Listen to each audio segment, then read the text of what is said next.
Hey all, welcome to lesson 5. We're going to talk about electron configurations. So it's how electrons are added to the orbitals around the nucleus of an atom. And so let's go ahead and begin. This is page 16 and 17 and the note packet, and then we will do 15 and 16 in the practice packet. And remember, we'll do the practice packet in class. All right. So this is page 16 right here, electron configurations. We'll go into that. Where do you find the electron configuration on your reference table? So if you don't have your reference table, open those up right now. It's always in the lower left corner.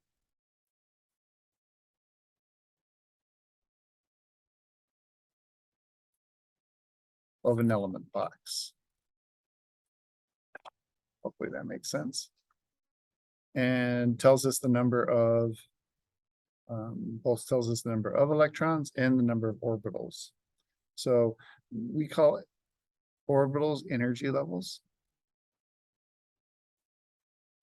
What does that mean? Like, what do the levels mean? Well, the energy is what separates the positive protons from the negative electrons. They don't collapse to each other because electrons are thought to be having some sort of innate energy level. So this tells us that, as well as the number of electrons we actually have if you add them all up. In a neutral atom, okay? Tells us the electrons around the nucleus. All right, you can ignore that link for now. This is it. This is how you find it. Pretty simple, I think pretty straightforward, but easy to forget. Just like a lot of simple things, it's good to have a reminder. Just remember that all the electron configurations in the periodic table are based on neutral atoms. That means not ions. So that's where the protons equals the number of electrons. Now for ions, you have to add or subtract the electrons from the last number. We did that a little bit yesterday's notes, so try to recall that. And we'll practice it here. So magnesium has an electron configuration of 2A2. How did we get that? Well, let me pull up that for a second. All right, so you'll see here on the periodic table, you'll see the reference there. Hopefully that makes a little more sense. We're going to find the electron configuration for magnesium. We know it's 2A2. For magnesium plus, you'll notice we had to subtract 2 electrons. So from going from here to here, it was minus 2 electrons. That's why there's a positive 2 charge on this, because with that 2 negative things, it increases its positivity. All right, let's look at bromine. Bromine isn't too bad. We'll take a look at periodic table and find bromine on there. Bromine has an electron configuration of 2,8,18,7. Let me see if this gets any more clear. And I might need to zoom in a little bit. All right. So we take that and write it in here. 2. So it has quite a bit more electrons. 8. You might notice a pattern there. 18. 7. All right, bromine -1. If this is -1 charge, did we add something negative or subtract something negative? So the idea is like we only deal with negatives in atoms because it's electrons that either get added or taken away. So in this case, adding a negative makes it more negative. So instead of having 7 electrons in its outer shell, we call it, there will be 8 electrons in its outer shell. Each of these numbers represent a shell, and I'll explain that in a second. All right, let's do barium. First, find barium on the reference table. Oh, by the way, this is in your reference table on page 9. If you haven't figured that out, I think we were doing barium, and that's over in the alkali earth metals, they call it, group 2. Barium, Dreyer. By the way, how do I know that his name is barium? If you flip the page again, I did this yesterday. You'll notice you can find elements here simply by looking at page 10, and you'll see that, oh, wouldn't that be just the case? Barium actually has been omitted. They eliminated the one element I'm looking for. So either way, it's a good one to know, and I'll mention that. Let's go back to filling in our chart because it's a long one. It was, you'll notice a pattern. 2, 18, 18.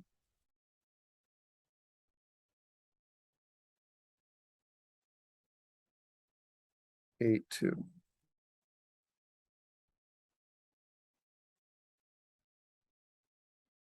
Oh, I did miss one here. I should have put the 2, 8. The first two shells are always 2, 8. Then you'll notice it leads into there. And lead is a hard one. You'll notice there's a shortcut here so that you can shorten sort of the address of it. The address meaning this is just a long electron configuration that every atom has for its neutral element. Now, finding lead on the reference table can be tricky for some because it goes by its Latin name, pluvium, and so PB is lead.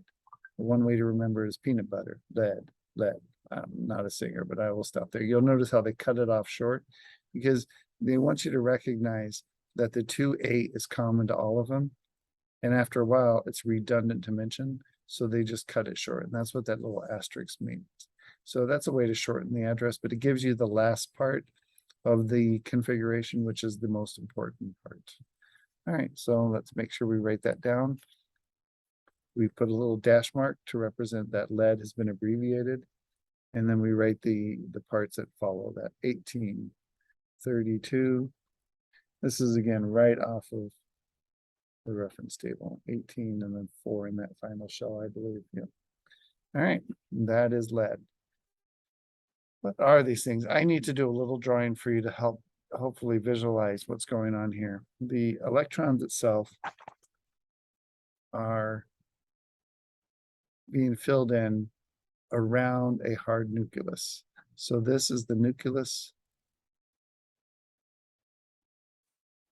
And inside of here are protons plus neutrons.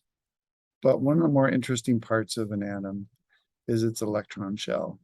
Oh my gosh, that was not the best circle. The first electron shell contains 2 electrons.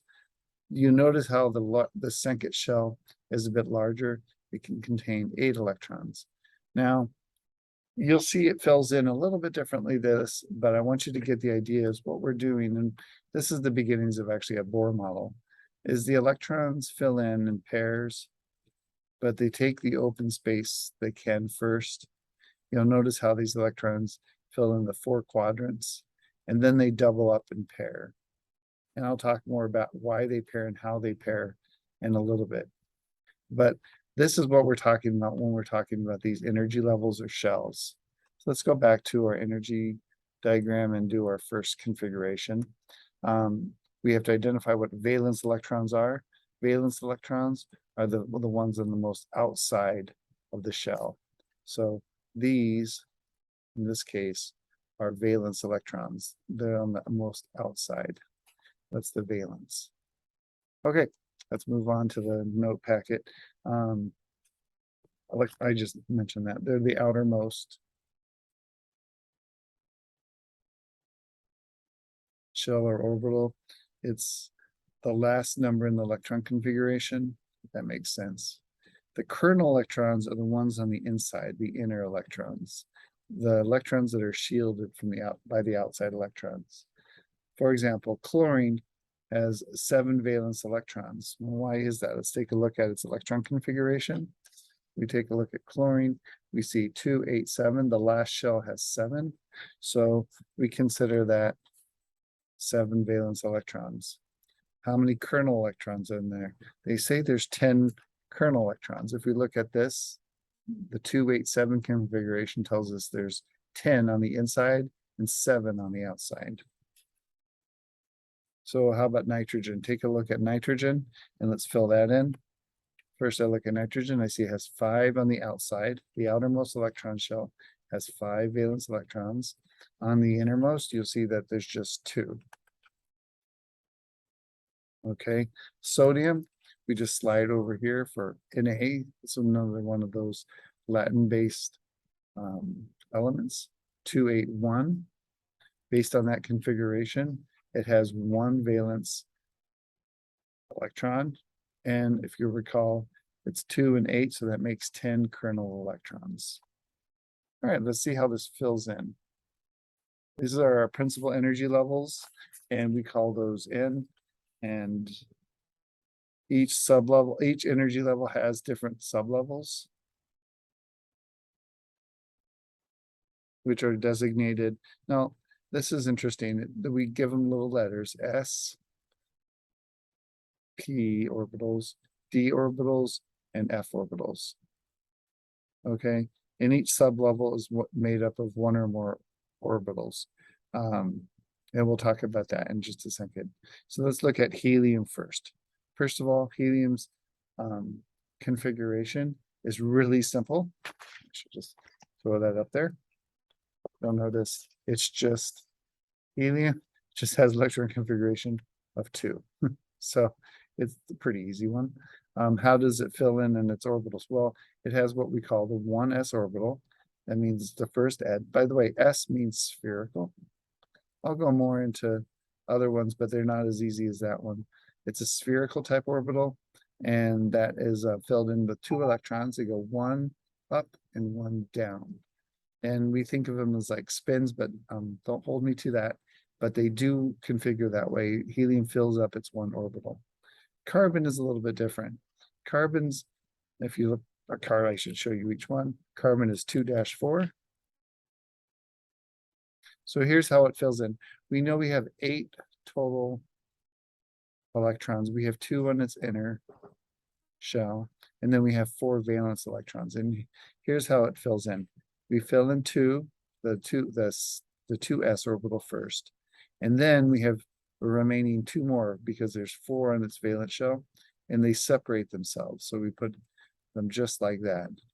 Notice how when every sublevel is filled, it moves on to the next sublevel, giving itself space if it can take it. All right, let's take a look at sulfur. Sulfur is a little more complex. Sulfur is 286. So we first fill in the first shell, 1, but it has a lot more than that. It has the 2 in the first shell. The next orbital has the total 8, but here's how it fills in. First, the 2s orbital, and then fills in this. That's 4, 5, 6, 7. And then 8, 9, 10. Now, did I add up all my, no, I have 16 total electrons to add to this. So I added 2 here, 4 here. So I still need to add more to get to 16. So 2, 4, 6, 8, 10. Need to add 16 more. So this suborbital fills first. And then we move on to the next novel. Now watch this. Now I still have 4 more to add. So I fill in 1, 2, 3. And then my last one doubles up. I don't jump to the 3d orbital. It always fills in this. Now, what do you need to do this on yourself? Well, you need to understand the 1s orbital, the 2s orbital, and all this. You sort of need this at a high school level to be pre-filled in. Later, you'll get good enough to be able to do this on your own, which is totally fine. But for now, we'll give you those configurations. What we won't give you is the maximum number of electrons and an energy level. You're going to have to use this problem to figure it out. What does it mean? You find the maximum number of electrons in an energy level by the fact that you say 2 times n squared, where n is a quantum number, but more specifically, the period number. And I'll talk more about that right now.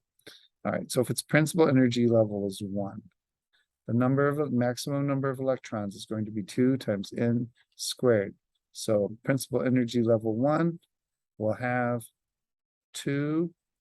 Now I'm using this formula. I plug in n, which in this case is energy level 1, and then I square it. 2 times 1 squared is just 2. So apparently there's 2 electrons in principal energy level number 1. Okay. The energy level 2, same idea. We use the formula 2n squared. So that's 2 times 2 squared, which is 2 times 4, which is 8. 8 electrons are able to fill in that. And if you look at the periodic table, you'll start seeing patterns. Principal energy level 2 has 2 electrons, 8. You'll also, well, you may not have noticed this pattern, but over here, I mentioned something about a period.